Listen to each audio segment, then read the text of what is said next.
We've seen a lot of attacks targeting GitHub Actions.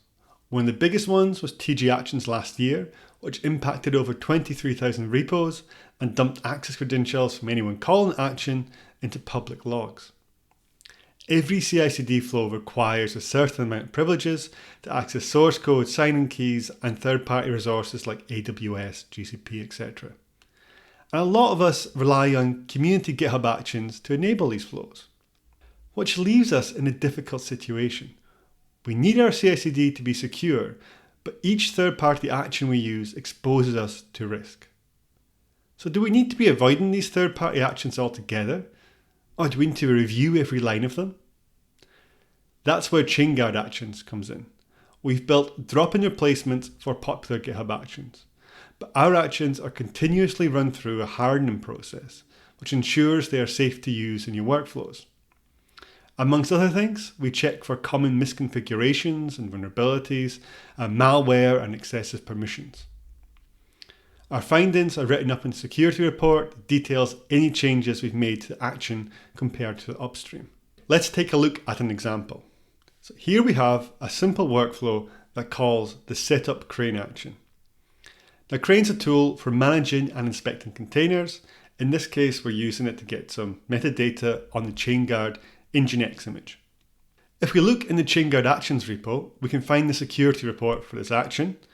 And it actually says there's a script injection vulnerability, which means that an attacker can potentially get malicious code to run. So if we go and look at this naughty action workflow, we can see that we can pass code into the version input. And that can potentially be used to exfiltrate environment variables, for example, and that can include things like tokens and credentials that should be secret. But now let's look at the Chainguard workflow. All we've changed is the name of the action, but this time, if we run it, it doesn't interpret the name as code and instead errors out. So the vulnerability isn't present. And if you dig into hardening.md, it explains the full changes that fix this. Now, to be usable in an actual attack, this vulnerability would need to be part of a chain where the attacker was somehow able to control the value of the version variable, and that's not trivial. So don't panic if you're using this action right now, but you might want to update to a newer version without the vulnerability, or even better, consider using the Chainguard one. But the key point is by using Chainguard Actions, you don't just get this single fix. All future versions of the action will also be checked.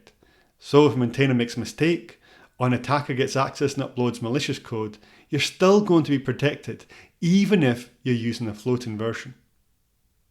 And because we are building a large collection of actions, you can even enforce this at the organization level.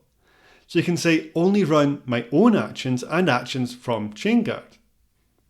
Take a look at chainguard.dev/actions to learn more, and as ever, let me know what you think.